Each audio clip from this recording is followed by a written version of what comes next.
I'm going to show you guys what our turf looks like. Okay. Here it is right here. Can you see this, Frankie? Mm-hmm. This is our turf. It's called slit film. Okay. Mm-hmm. Now, underneath this looks like grass. Can you see my cursor moving, Frankie? Do you see that? Yeah. What am I writing here?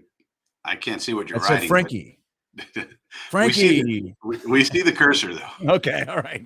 So guys, look at now. I didn't know this. I'm going to be real honest with you. So you look, so slit film fibers have created from a single plate, created over each fiber from this rake-shaped design is constructed to break down, which makes the fibers softer and fine. Well, that's nice. The canopy creates a nice surface for painting. This is the priority, guys. So fairly easy to paint. Surface for painting. It's all about painting. But look at this, Frankie. This is what our grass looks like. Can you?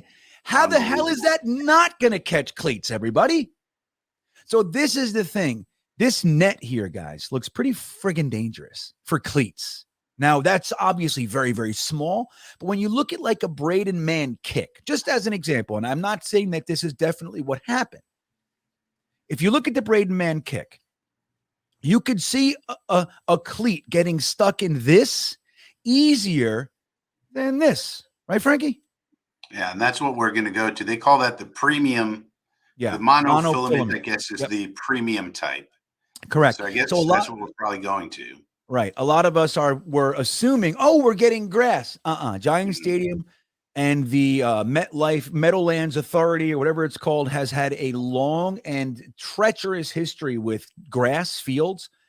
Even going to the plates. I'm not sure if you young guys remember the plate system. We thought that was going to save the day. And for about a year or two, it looked like it might. They had real grass growing on these plates, like maybe 10 by 10 plates, like 10 feet by 10 feet. It was real dirt, real grass. And when there was a piece destroyed after the game, the guy would come in with the plate remover forklift. He'd pick up the plate and they'd bring in a fresh plate. And it seemed so great. The problem was that the plate itself didn't have enough integrity. Like it just, I don't know exactly why, but it broke down easier than regular grass and it was a mess. Right. So it looks like, and what Frankie just said, we're not getting regular grass. This is where it is now. We're getting monofilament. Now, monofilament fields have a thicker, smoother fibers that are individually created and not designed to break apart like slit film fibers. In the first few years of having monofilament field, because the blades stand up straight, a great deal of infill is exposed. Without the protection from the fibers, the infill is at greater risk of getting coated when applying paint. Frankie, this is all about the paint. The paint is really the motivating factor here. For wait. I'll consider it, but what does it do to the paint? Because there's some guy at every NFL team. We have these athletes. We pay them tens of millions of dollars. Millions of dollars, Frankie. And this whole article is about the paint.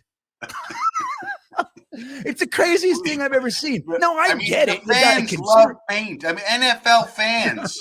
The one thing they want to see on a field is paint. They don't want to see Patrick Mahomes. They want to see painted Mahomes. Get me the paint. And obviously it's important, right? We have the numbers. We want to know what yard line we're on. Of course. But how about this, Frankie? If you have a field,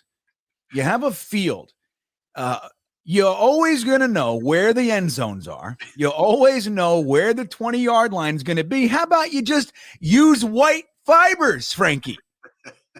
What do you think? Purely white. They cannot fade. They're not painted. They're not dyed. They're made of white.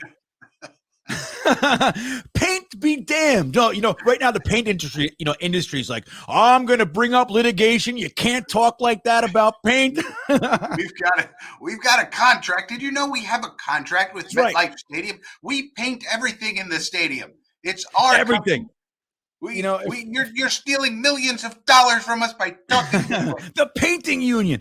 They're making sure you can't even write an article about this field without talking about paint. You got to talk about paint, Frankie. I don't know if you know this, GreenBean, but as soon as I made that video, the field turf people started coming after me. I wouldn't doubt it. Yeah. And they were telling me to shut up, and they were telling me that I was wrong, and they were giving me all this stuff. And then eventually they actually like death threatened me. They were like, if you don't shut up about this, we are going to kill you. Now I didn't take it seriously. Right. But it was a Right. death threat. And I was like, dude, I don't need to die over this. Like, yeah, you're like, all right, listen, how nervous should I really get about the field turf mafia? They're like, we're going to call the paint. We're going to call the Sherwin-Williams crew. You're like, wait a second. Yeah. All right. You don't need to get crazy. I'll stop. We're going to get the paint guys. All right. We'll kick your ass, man. Once they get the iron people, then you're in trouble, because those iron people have real tools. Exactly right. So this is really great, man. So either way, I think it's good that there's something being done. I mean, Frankie, just one last look at this, everybody. I mean, but just to know that that's the worst one of the bunch, and that's what we have. It's finally happening. The players got organized, which I said they should do, and they're going to force change. At least this is an easy change. This is low hanging fruit.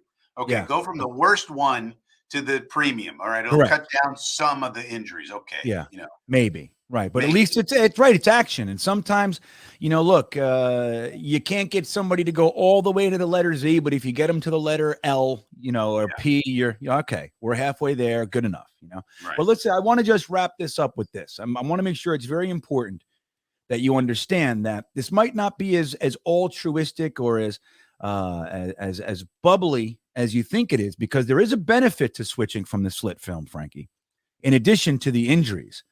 Here it is. What's that? Here it is. In the later years, and now our field has been there for 23 years, so it's been there for a minute, okay? In the later years of these fields, however, removing the paint, Frankie, oh God, becomes a bit more difficult due to the imperfections from the splitting fibers. Think washing your truck compared to washing your hands after working in the mud all day. The surface of your truck is flat and smooth, making it easier to clean. While your hands may have more crevices where the dirt can get trapped. Like cleaning your hands, removing paint from the older slit film field is not impossible. It just takes a bit more work, which is more pay, which is more hours and overtime. And so I don't know if I got a good solution. We'll just take it out, and then we don't have to worry about the paint at all. Sorry. But isn't it funny? It's like, it's not just like, all right, well, look, we'll sacrifice our paint benefits and we'll do. No. There's a paint downside to this. After a certain amount of time. Now they've reached the time where the paint problem starts to set in. Now we're ready to remove it and put in the other shit. So there you go, guys. Thank you, Brian or Brogan. I'm sorry. Let me see who that was. Brian Brogan. I almost had it. So thank you. I know I'm way behind on the chat right now, but we had to talk about the field. So